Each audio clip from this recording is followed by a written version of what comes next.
Pendukung Zack Snyder mana suaranya?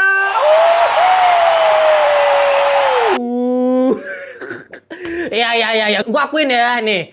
Gua itu adalah salah satu fansnya Zack Snyder dari zaman dulu. Bukannya gua nggak nonton film Zack Snyder yang lain loh. Ya kalau udah ngomongin fans sutradara ya pasti ya gua harus nonton film-film lainnya. Dan gua juga cukup suka sama film-film lainnya Zack Snyder gitu. Terutama model-model kayak 300, Watchmen, Army of the Dead. Jadi kayak semuanya bener-bener memanjakan mata banget. Tapi untuk film terbarunya dia saat ini, mohon maaf,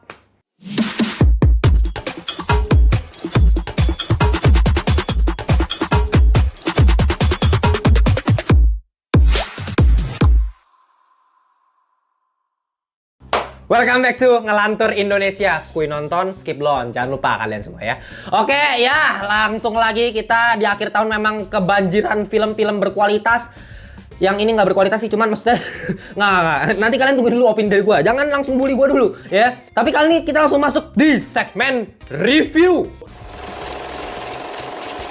Dan seperti biasa, review kali ini adalah review non-spoiler. Jadi kalau kalian belum nonton film Rebel Moon, kalian boleh tonton video gue ini sampai habis, baru nanti kalian tonton sendiri filmnya. Ada di Netflix, tayang saat ini.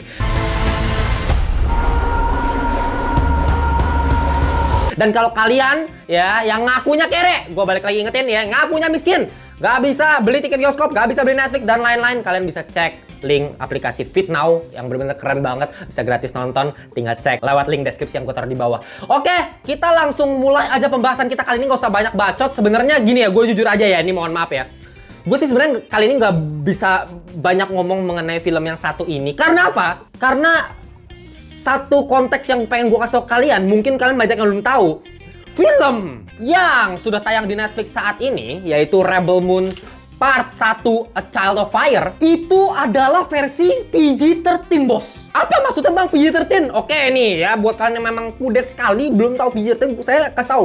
PG-13 adalah Parental Guidance 13, artinya adalah ya Anda yang di bawah 13 tahun tidak boleh menonton film ini.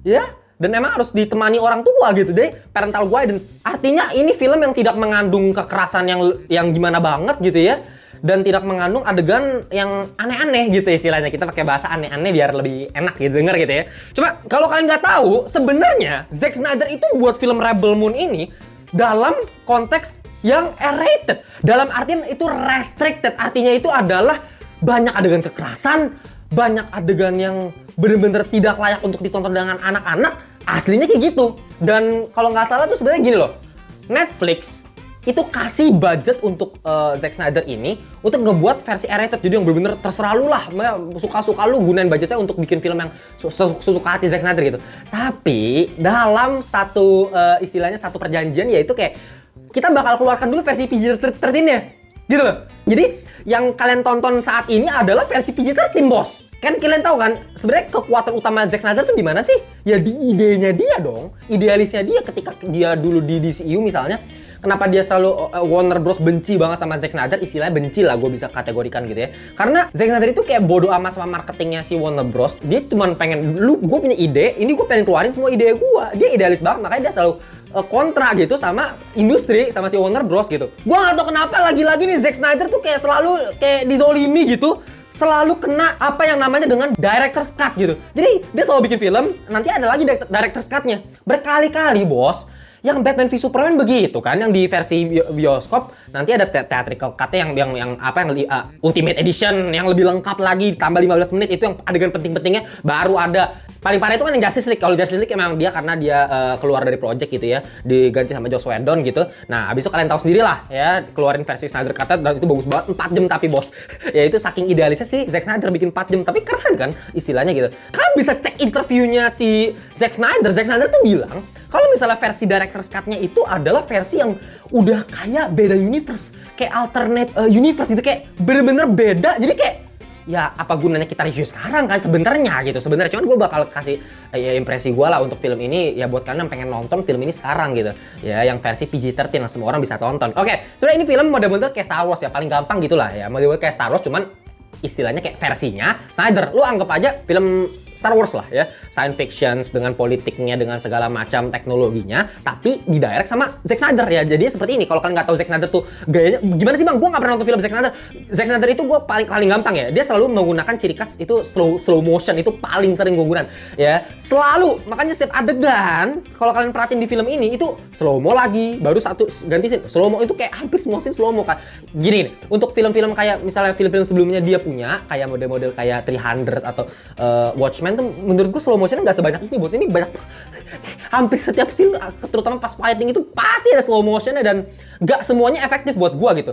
Slow motion yang ditujukan sama Zack Snyder itu selalu berguna untuk mengemphasize dramatic moment gitu. Jadi kayak misalnya pas tembak, lasernya slow mo, ekspresinya dikasih lihat, pergerakannya itu biar kesan dramatik dapat. Ditambah color gradingnya si Zack Snyder yang unik banget, dan di sini yang pegang bagian sinematografi untuk Rebel Moon kan ya Zack Snyder sendiri gitu. Memang dia secara visual itu selalu memanjakan mata. Dari dulu film Zack Snyder tuh kalau mau ngomongin visual, paling dewa, color gradingnya enak banget dilihat, sinematografinya keren banget, menggunakan angle sana sininya bener-bener gokil gitu. Lihat aja pas adegan Wonder Woman nyelamatin bang deng.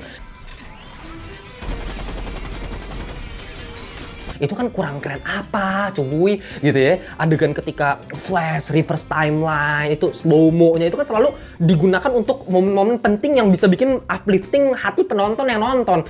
Tapi di sini beberapa kurang berhasil, beberapa berhasil. Itu bagian sinematografi. Tapi secara visual ya, secara keseluruhan gue suka banget sama film ini.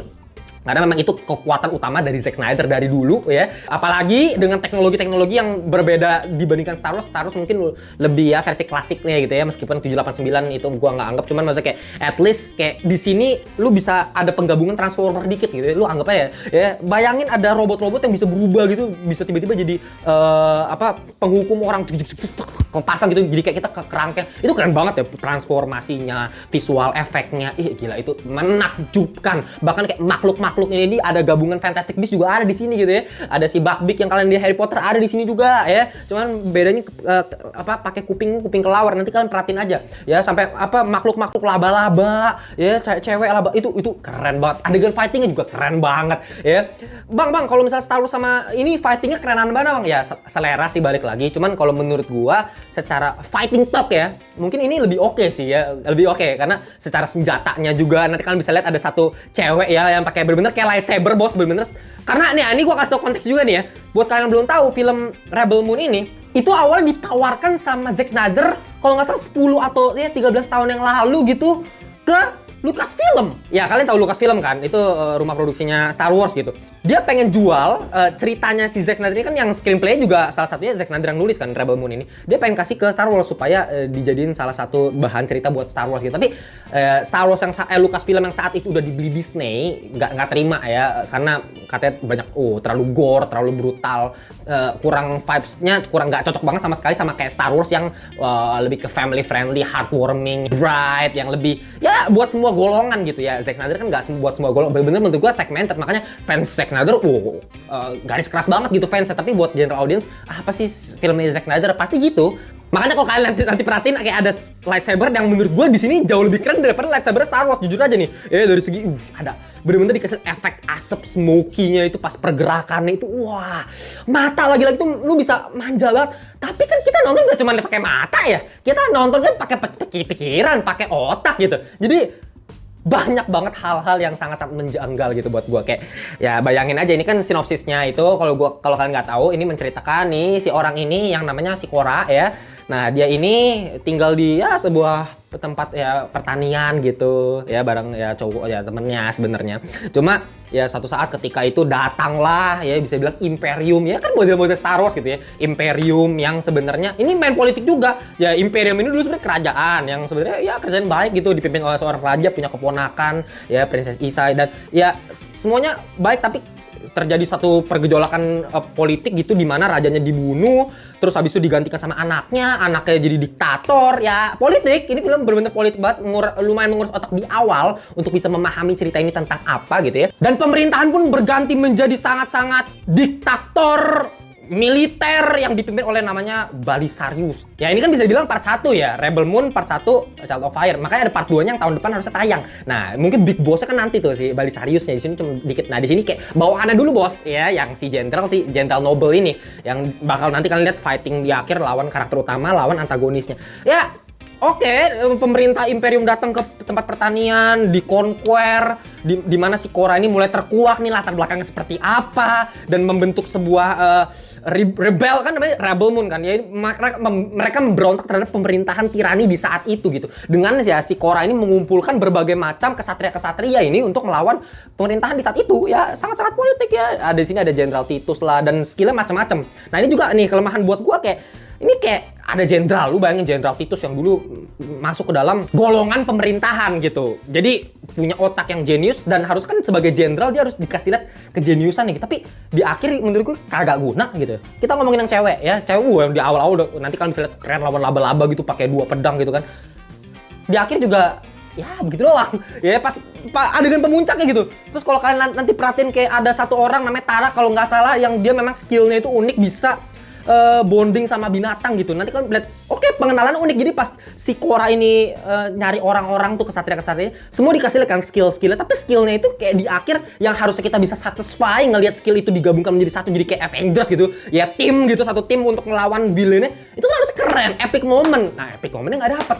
Akhir-akhirannya ya gue cuma lihat si Korra lawan si Jenderal si Nobel itu ya, bawahannya si Balisarius. Jadi kayak kenapa jadi kayak begini ya? Actionnya sih keren, fighting koreografi dengan slow motion, apalagi sampai nanti kalian bisa gigi rontok itu, dramatik, gore-nya dapat meskipun masih PG-13, adalah kesan-kesan darknya gitu. Kan harusnya gini loh, lu nggak suka Star Wars karena terlalu bocil, ya lu nonton versi darknya gitu kan.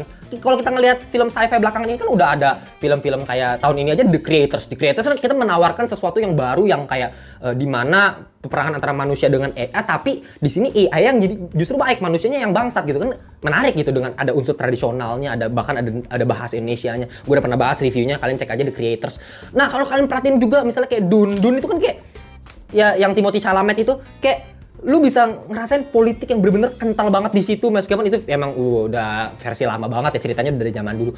Cuma ya kalau lu mau nawarin something else ya lu bakal nawarin sci-fi ala Star Wars tapi ala Snyder yang lebih dark, lebih gory gitu, lebih brutal. Tapi ini PG-13 dibatasin, jadi kayak ya buat apa kita tonton sekarang? Kalau buat gue sih gitu. Cuman kalau kalian pengen nonton sih ya nonton aja sih, karena kalian lihat sendiri nanti bagus atau enggak nih film. Pendalaman karakter nggak ada, actingnya ya sebenarnya bagus cuman karena pendalaman karakternya jadi nggak kelihatan sama sekali. Secara fasenya menurut gue fase lambat, karena apalagi dengan slow mo setiap kali scene gitu ya.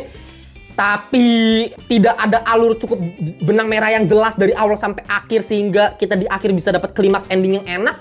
Ya ini film menurut gue bener-bener flat, bland gitu aja sih. Gue nggak ngerasa ada apa. Mungkin karena ini pertama part 1 masih expand world building yang sebenarnya menurut gue dari world buildingnya kerasa kayak wah anjing ini kayaknya gede nih world buildingnya. Tapi ya gue nggak bisa impress karena karakternya aja gue nggak bisa memihak karakternya karena karakternya nggak dapet pendalaman karakter gitu. Gue nggak aduh Korra jangan sampai kayak gini. Nggak ada kesan kayak gitu. Nggak ada kesan kita into sama karakternya. Bahkan villainnya juga nggak ada. Kalau misalnya kita nggak ke protagonis, biasa kan wah gue bener-bener pihak antagonis. Nggak ada juga gitu. Ya ini film apa sih gitu ya. Ya nanti kita tunggu aja, semoga ternyata di director's cut-nya balik lagi nih kayak si Zack Snyder yang biasa lakukan gitu. Director's cut lebih bagus lagi, pasti jauh. Ya semoga aja ya. Oke, gitu aja untuk review kita kali ini. Gue kasih final score untuk film Rebel Moon adalah 6,5/10 alias kurang.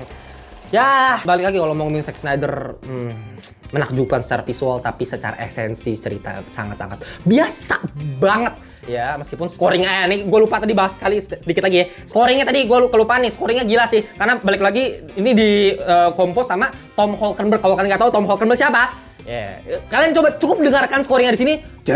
Jeng, langsung kalian bakal ini kan kayaknya ada di Batman v Superman. Ini kan kayaknya ada di Man of Steel. Gitu. Jadi nanti 300, itu semuanya bisa bikin kita mantep banget ya. Jadi kayak megah banget kan. Musik itu benar-benar bagian untuk mengexpand gimana cara film ini bisa jadi megah gitu, dan berhasil dilakukan. Tapi plotnya sih sebenarnya, visual bagus, musik bagus, ya plotnya sangat-sangat jelek kalau buat gue ya. Nanti kalian bisa cek, kalau misalkan punya pendapat yang beda tulis di komentar. Kalau kalian pengen follow kita di Instagram, di TikTok, follow aja, gue taruh link di bawah. Dan kalau kalian pengen join grup WhatsApp kita di Ngelantur Corps, join komunitas kita, gue taruh di bawah juga linknya, sama 400 orang Ngelantur Corps lainnya. Kalau kalian pengen beli baju official merchandise dari Ngelantur, beli nih. Gue jadi Superman lagi, nggak deh, mikrofon di sini nanti ribet lagi ya. Pokoknya ada deh di sini, gue lagi pakai baju Ngelantur. Ya nih gue kasih lihat aja nih baju-baju nih ya, gue yang gambar pakai tangan gue sendiri. Dan gitu aja. kita jumpa di review. Nggak sih, kayaknya tahun ini udah selesai deh. Tahun ini paling sisa review 13-20 di Jakarta, nyari series terbaik 2023 sama nyari film terbaik di tahun 2023. Ya, top 5 film terbaik di tahun ini apa aja kalian tungguin di akhir tahun ini. Bye-bye semuanya.